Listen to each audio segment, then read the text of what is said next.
Join Boise State Public Radio for a concert with blues guitarist and vocalist Coco Montoya at the Treefort Music Hall in Boise, February 13th. This concert is in honor of longtime KBSU DJ Arthur Ballinger, who is retiring after 47 years. Doors at 6, concert at 7 on the 13th of February for a night with Coco Montoya at the Treefort Music Hall. Details at boisestatepublicradio.org. It's The Connector, Idaho Daily News. Happy Friday. It's February 7th. I'm Troy Oppie. This morning, the firing squad is one step closer to becoming Idaho's preferred method of execution. Plus, the Caldwell police chief being sued for inappropriate behavior toward a female subordinate.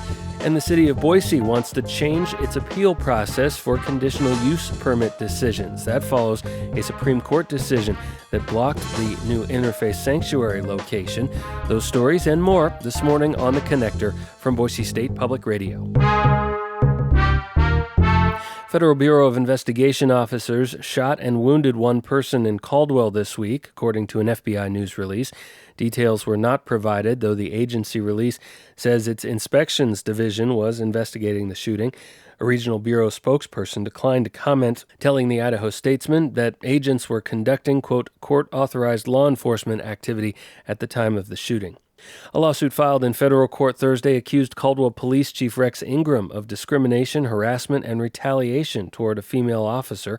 KTVB reports Officer Allison Butler alleges Ingram multiple times crossed professional boundaries with her, going back to their very first interaction after he was hired in 2022. In the lawsuit, Butler alleges Ingram tried to obtain sex worker services for a group of officers on a law enforcement funeral trip in Los Angeles. Butler reported that to the city and was placed on leave while the city says it was investigating, but she was reprimanded and demoted after her return for a procedural issue. She's been on leave from the department since last April. The lawsuit also names the department and the city of Caldwell as defendants. It asks for a jury trial and demands back and future pay, damages, and attorney's fees. To the State House now, where House lawmakers quickly adopted a bill making the firing squad the state's primary execution method yesterday. That proposal's sponsor, Republican Representative Bruce Skog of Nampa, says the change is needed to more efficiently execute death row inmates. Due process still takes place, but there will be a lot less appeals issues. One of Idaho's 9 death row inmates, Gerald Pizzuto, has been appealing the lethal injection execution method since 2002.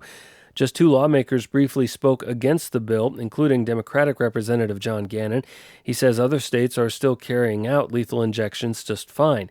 Gannon says he's also concerned about the cost of building a new facility. You can build a gorgeous, gorgeous mansion for $1 million, and I don't know why a firing squad facility is costing so much. Lawmakers already approved funding for the building 2 years ago.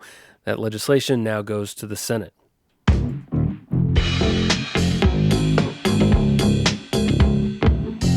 State workers will get at least an extra $1 an hour raise when the new fiscal year begins in July. As our James Dawson reports, lawmakers yesterday found a compromise deal, breaking weeks of deadlock.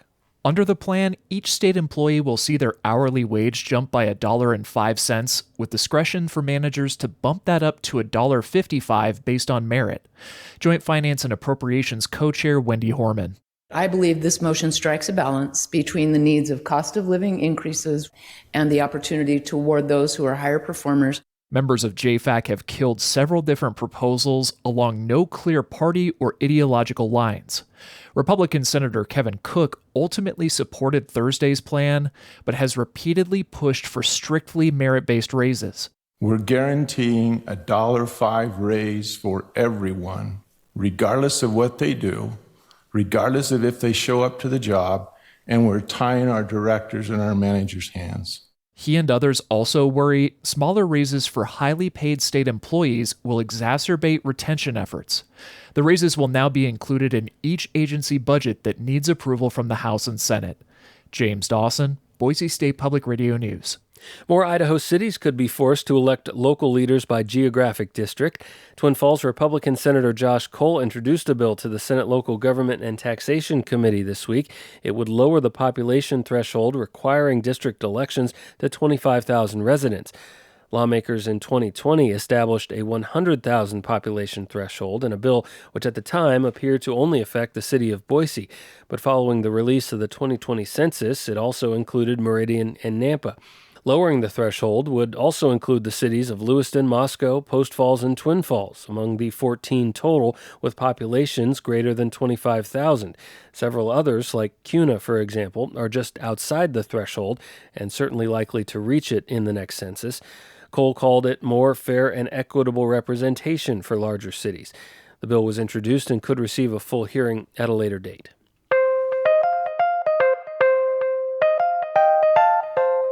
The city of Boise will work toward changing the appeal process for conditional use permit decisions. That announcement in a city news release yesterday, though the city council has not yet had public discussions or released a draft proposal of what it's considering. The change comes in the wake of a state Supreme Court decision which said the council was wrong to approve the new State Street location for Interfaith Sanctuary, in which the council overruled a denial of the project by the city's Planning and Zoning Commission. Neighbors sued, and the court agreed with their argument that city code didn't allow the council to overturn a P&Z decision unless the P&Z Commission had made an error. The city now wants the council to be able to consider new evidence and new public testimony in order to make decisions which could stand alone from the P&Z Commission. The new proposal will go through the recommendation process in front of Planning and Zoning and through a city council public hearing process. The schedule for that will be announced in the coming days. The city says at the process conclusion, Interfaith Sanctuary, which has already begun construction at its new location, will be able to file for a new permit with the city.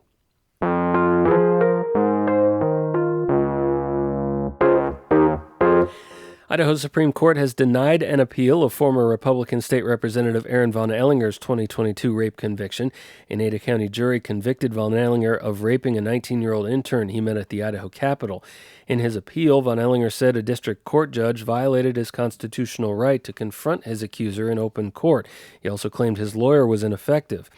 Von Ellinger's victim briefly testified at trial, but eventually fled the courtroom after being overcome by emotion. The prosecution instead relied on testimony from a forensic nurse who treated the victim. Von Ellinger's attorney at trial objected to parts of the nurse's testimony, but not on constitutional grounds. He also chose not to ask for a mistrial after the victim left the witness stand. Justices unanimously ruled there's no evidence Von Ellinger's lawyer's actions weren't part of a larger trial strategy, something that can't be appealed. Von Ellinger is serving a 20-year sentence and, as of now, is more than 5.5 years away from his first chance at parole.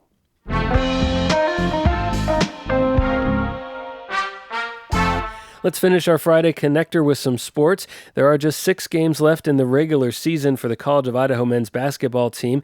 The Yotes are once again atop the Cascade Collegiate Conference standings. C of I 15-1 in CCC play this year, 20-2 overall. They're ranked 4th in the NAIA National Coaches Poll. The Yotes at home for 2 games this weekend. Lewis Clark State tonight at 7 in Caldwell, and Saturday hosting Walla Walla. Boise State's men's basketball back in action tonight as well, looking for a 4th straight win. San Jose State in town to take on the Broncos. Tip-off at 7 in Extra Mile Arena. The TV broadcast is on subscription network FS1.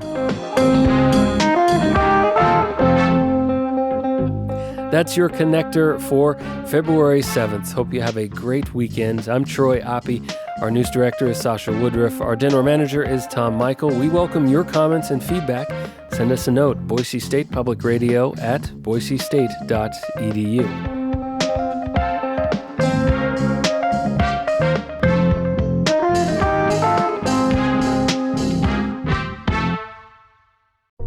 Each morning, it's a new opportunity, a chance to start fresh. Up First from NPR makes each morning an opportunity to learn and to understand.